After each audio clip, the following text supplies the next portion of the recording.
Good evening and welcome to Ignite News on 6 at 6. It's Friday, August 29th, 2025. I'm Rihanna Nikram. Thanks for joining us. Here are the headlines. Court rules that GCOM acted within the law by excluding forward Ghana movement from the general ballot in some regions. President Ali announces a major economic revival plan to boost jobs and investment in Skeldon. The EU Elections Observer Mission adds 20 short-term observers to teams across the country as it prepares to monitor September 1st elections.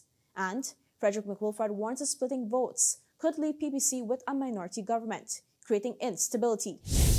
Chief Justice Acting Navindra Singh today, Friday, ruled that the Ghana Elections Commission, GCOM, acted within the law when it declined to place the Forward Ghana movement on the ballot paper in regions 7, 8, and 9 for the upcoming elections. FGM had taken the matter to High Court, contending that it was wrongfully barred from contesting in those regions. However, Justice Singh concluded that GCOM's actions were consistent with electoral law, which requires political parties to submit candidate lists in every district they wish to contest. The court found that FGM failed to present lists for the 3 regions in question, effectively disqualifying itself from the ballot. A similar ruling was handed down against Assembly for Liberty and Justice Party, which also did not submit candidates in some areas. It would be unlawful for GCOM to include FGM on the ballot paper when they haven't submitted a list for a particular geographical constituency, the Chief Justice stated in his ruling. The applications by both parties were dismissed in their entirety, with the issue of court costs still to be determined. Skeldon, once reliant on a now-closed sugar estate, is preparing for a new era of growth and opportunity. While commissioning a new No. 75 hospital in Region 6, President Dr. Irfan Ali announced a comprehensive economic revival plan.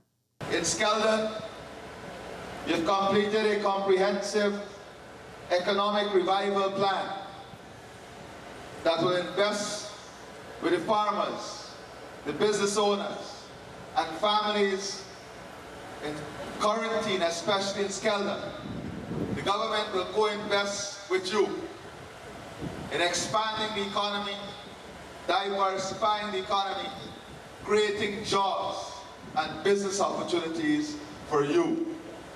And that plan has been completed and will be implemented in the next 6 months. According to the president, the plan will bring a new wave of investment, business opportunities, and business development to Skeldon and the wider quarantine region.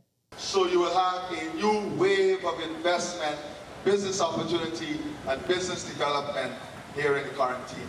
If the PBC returns to the government, the project is to be implemented within months, and the people of Skeldon can look forward to a future where families, farmers, and businesses alike benefit from renewed opportunities and strengthened economic foundations. A new era of policing has begun in Region 6 with the commissioning of a $228 million regional police headquarters in New Amsterdam. The facility brings modern infrastructure and advanced resources to support both law enforcement and community safety. The state-of-the-art complex is designed to strengthen security, improve operations, and provide upgraded workspaces, advanced IT systems, and better accommodations for officers. At the commissioning ceremony, Home Affairs Minister Robson Ben reaffirmed the government's commitment to public safety, linking the project to the wider Safe City to Safe Country initiative. We built 26 new buildings, police stations, 26 new police stations all over Guyana. And I think we have 10 others under construction. We're putting this effort in the police, in the fire, in the prison system too, but much of it resides and rests with the police. Police are at the forefront of it. Also opened were a $48 million boathouse in New Amsterdam, rebuilt Rose Hall Police Station worth more than $70 million, and a new $20.9 million command operations facility. Permanent Secretary of the Ministry of Home Affairs, Andre Ali, said more projects are on the way. So in this region alone, for infrastructure, for buildings, we have invested almost $3 billion in completed projects by the end of this year. Officials say these developments show the government's continued investment in law enforcement, boosting security, building public trust, and ensuring officers have the tools to serve communities effectively. The European Union Election Observation Mission has begun deploying its short-term observers across Guyana for the December 1st general and regional elections. 20 observers left Georgetown today to cover all 10 administrative regions. They joined the 14 long-term observers already on the ground since early August. Together, they will monitor polling, ballot counting, and tabulation of results in both urban and rural areas. Chief Observer Robert Biedron, a member of the European Parliament from Poland, told reporters outside the Pegasus Suites in Georgetown that observers will serve as the eyes and ears of the mission. I welcome the short-term observers, and I really put a lot on your shoulders because you will be the beating heart of our mission here in Guyana. You will be our hearts and minds wherever you will be, following closely everything what's going on during the election day. Biedron assured members of the media that the team will not interfere with the electoral process. We are here to observe these election observation with will that we will not interfere in the process. And I want to underline it very strong that our goal is to observe, not to intervene. The mission is led by Biedron and a 9-member core team of election experts invited by the government of Guyana. Their task is to provide an independent and impartial assessment of the process to help build confidence in the outcome. The chief observer will release preliminary findings 2 days after elections, with a final report and recommendations to follow.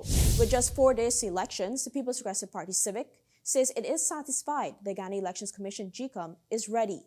At his weekly press briefing yesterday, PPC General Secretary Dr. Brad Jagdeo said the process so far, from ballot preparation to discipline services voting, has been efficient and transparent. GECOM said it's ready. From all they've done so far, we've seen from the preparation of the ballots to discipline services voting, they've done so efficiently and transparently. And we have, at this point in time, no reason to believe that they would not be ready for Monday. With regard to observer missions and the outlook for the upcoming elections, Dr. Jagdeo said that the process has also encountered no hiccups.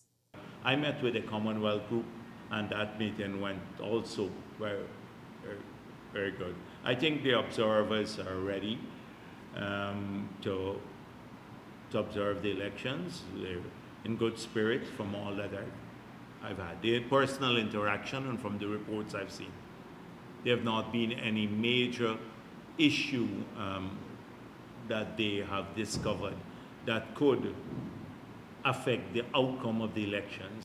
He added that observers are satisfied there is no padding of the voters' list and that campaigning has been peaceful, with people free to express their views. Addressing the issue of yet another walkout staged by opposition-appointed GECOM commissioners during discussions on the elections, he said this was typical behavior and came as no surprise.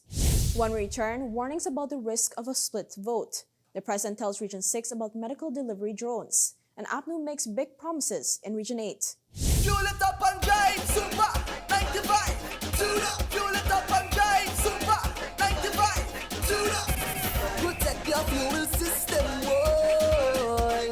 High mileage and performance, boy. Guyola's Super 95 gasoline gives you more reasons to drive and is available at 56 service stations nationwide. For affordable price, high performance, and high mileage, choose Guyola's Super 95 gasoline. Fuel it up and drive! Welcome back. Frederick McWilfred warns that splitting the vote could cause a minority government. As Guyanese prepare to head to the polls on Monday, citizens are being urged to think carefully about the risk of splitting their votes. Political veteran Frederick McWilfred and advisor to former President David Granger cautioned that a split could result in a PPC minority government, similar to what happened in 2011. He said this could slow national progress. I know that a lot of people are hoping that even though they may win the presidency, they will lose the parliament like in 2011. I think that will be a disaster for this country. McWilfred added that without a clear majority, the government could be bogged down by constant political wrangling. If the PPP were to win the elections but lose the parliament, I think that would be really bad for Guyana, because effectively, as happened in 2011, the Ramatar administration was paralyzed by the parliamentary process because they didn't have a majority to pass with the budget without a lot of back and forth. While stressing that a strong opposition is still necessary, he argued that the PPC should be given a clear mandate to govern. We need a viable opposition if we want the democratic process to be viable, for our systems to work, we have to have a viable opposition in Parliament. And to agitate, to hold the feet of the government to the fire, to make sure they stay on track. McWilfred said the ruling party has shown the will to guide Guyana on a path of sustainable development and growth. Residents in Region 6 were told that drones will soon be used to deliver urgent blood supplies and essential medical items across Guyana as the government ramps up healthcare services. President Dr. Irfan Ali made an announcement during the commissioning of a state-of-the-art hospital in the region. So that drones will work in an interconnected way with our blood banks. So if blood is urgently required, we can deploy that blood with drones, saving time, saving lives, and growing efficiency. He stressed that this is not a distant plan, but one that will be implemented in the near future. And this is not 3 years from now. This is not 1 year from now. This is 6 months from now. The drone initiative is part of wider healthcare modernization, including electronic health records and AI-assisted diagnostics. So the patient's information can follow them from Port Kaituma to Georgetown, from Lethem to Barbados. Officials say the system will put Guyana among the few Caribbean nations using drone technology to strengthen emergency medical services. As President Ali put it, we are bringing tomorrow's medicine today. APNU's Prime Ministerial candidate, Jurito Fernandez, says her party will tackle key concerns raised by residents of Parmarcotoy in Region 8 if elected to government. At a community meeting, villagers called for repairs to the doctor's quarters, upgrades to the health center, and better arrangements for patients returning from referrals in Georgetown. They also pressed for housing support, job creation, farm assistance, stronger security, and a reliable water supply. Fernandez said these issues will be part of APNU's wider hinterland development plan. She outlined measures such as lowering the cost of living, boosting investment in local economies, and diversifying beyond mining. She pledged a 35% salary hike for government workers, $100,000 monthly pension, and $120,000 school grant per child each year. Other promises include reintroducing Ghana Airways, increasing carbon credit allocations to indigenous communities, and amending the Amerindian Act to strengthen village leadership and social services. When we come back, a brand new medical school hub for Berbice. Ghana squash teams qualify for the 2026 CAC Games, and Hotspurs close in on Dutch star Xavi Simons. Your business is built on hard work, vision, and the drive to succeed. At GBTI, we understand what it takes to grow. That's why we offer Grow, a small business service designed to help your business expand, adapt, and reach its full potential. From new opportunities to new milestones, we're here to support you every step of the way. Grow from GBTI. Progress starts here. You're watching Night News on 6 at 6. Thanks for staying with us. In Barbados, a new hospital will double as a training hub for medical students. Medical students from the East Berbice quarantine can now complete their studies closer to home with the commissioning of a new regional hospital at number 75 Village. The hospital, described as a major boost for healthcare delivery, was described as the most modern ever built in the Berbice region. This hospital will be part of the medical teaching infrastructure that we'll have in your region. Within the next 3 months, all your children registered to do any of the courses in the College of Medicine will be able to do those courses right here in Berbice because we'll make those seats available here. The new hospital is equipped with advanced diagnostic services, modern CT scans, and fully fitted operating theaters, designed to ensure patients no longer have to travel more than an hour to New Amsterdam or 4 hours to Georgetown for treatment. We're commissioning here today the finest and most modern hospital ever to be built in East Berbice quarantine. This hospital is a state-of-the-art facility that is not only a symbol of progress, but a promise fulfilled. The number 75 hospital is part of a wider national strategy that has seen 6 regional hospitals commissioned in less than 3 months.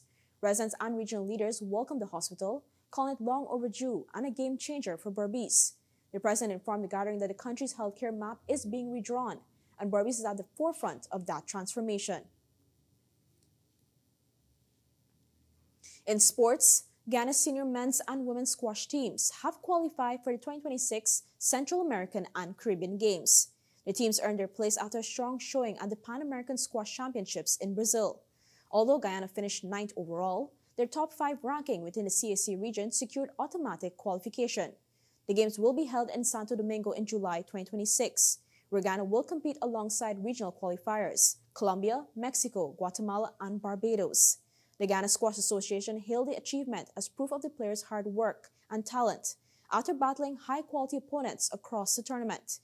The squad was supported by sponsor Enet and featured top athletes, including Nicolette Fernandez, Alex Arjun, Kirsten Gomes, Ashley and Jason Ray Khalil, Samuel Ince Carvajal, and Mary Fangafat. Tottenham Hotspur are on the verge of completing the signing of RB Leipzig attacker Xavi Simons in a deal worth €60 million, about £51.8 million. The 22-year-old Netherlands international is already in England, with reports confirming he has passed his medical ahead of putting pen to paper.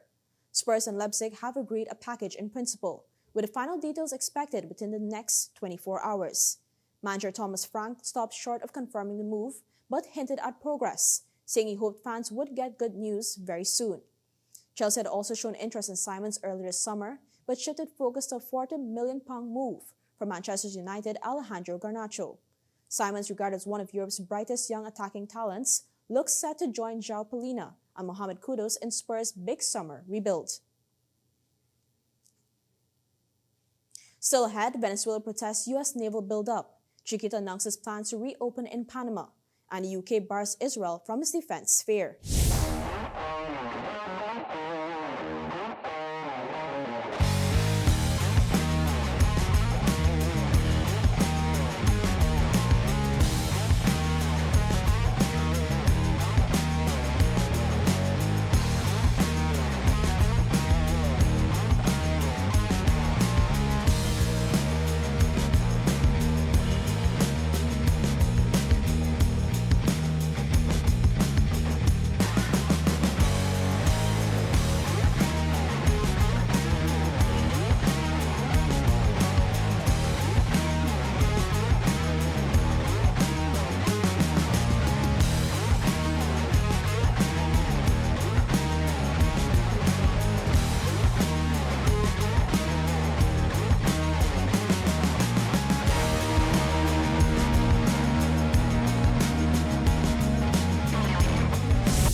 Welcome back. Venezuela has lodged a formal complaint with the UN over a major U.S. military buildup in the southern Caribbean.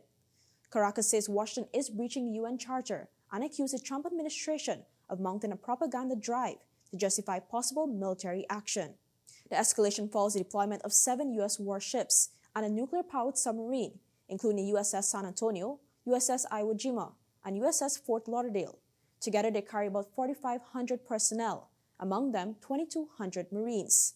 While U.S. naval patrols in the region are not unusual, this operation is far larger. The White House says it's part of President Trump's campaign to dismantle Latin American drug cartels, which he links to border security and migration. Earlier this year, the U.S. designated Mexico's Sinaloa cartel, Venezuela's Tren de Aragua, and other groups as global terrorist organizations. The U.S. has also doubled the reward for information leading to the arrest of Venezuelan President Nicolas Maduro to $50 million, accusing him of being one of the largest narco-traffickers in the world. Banana giant Chiquita has agreed to restart operations in Panama after mass layoffs earlier this year. The announcement was made today by Panama's government and the company.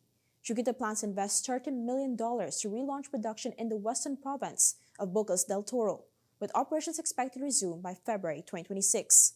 Earlier this year, the company laid off more than 6,000 workers, following nationwide protests and strikes over pension reform. Chiquita says the reopening will create 3,000 jobs in the first phase, focusing on cleanup and agriculture recovery, and an additional 2,000 positions in the second phase for harvesting and packaging.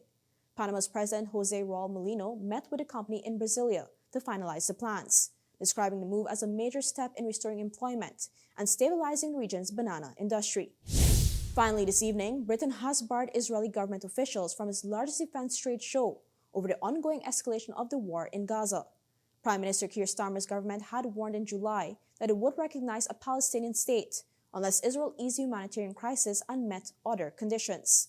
This ban appears to be the latest effort to pressure Israel. The Israeli Ministry of Defense said as a result of the ban, it will not run its national pavilion at London's Defense and Security Equipment International event. Israeli defense companies including Elbit Systems, Rafael, IAI, and Uvision can still attend privately. The move echoes a similar dispute at the Paris Air Show earlier this year, when France blocked Israeli displays after disagreements over attack weapons. A British government spokesperson said the Israeli escalation was wrong and called for a ceasefire, return of hostages, and increased humanitarian aid. Israel condemned the decision as discriminatory and inappropriate for a professional defense exhibition. The 4-day event opens on September 9th at London's Excel Centre and features national delegations and private companies showcasing military equipment, held every other year with government backing. And that's all for this edition of Ignite News on 6 at 6. Monday, September 1st is Election Day, and Ignite News has you covered. Join us from 6 in the morning straight through to 11:30 at night for the most comprehensive election update as we follow the 2025 general and regional elections. We'll bring you real-time expert analysis and live coverage from across the country. Tune in live on TV Channel 6, eNet Channel 6, or stream with us on Facebook and YouTube at Ignite News GY. Stay informed, stay ahead. Ignite News, we've got news for you. I'm Rihanna Nekram. See you next time for more Ignite News.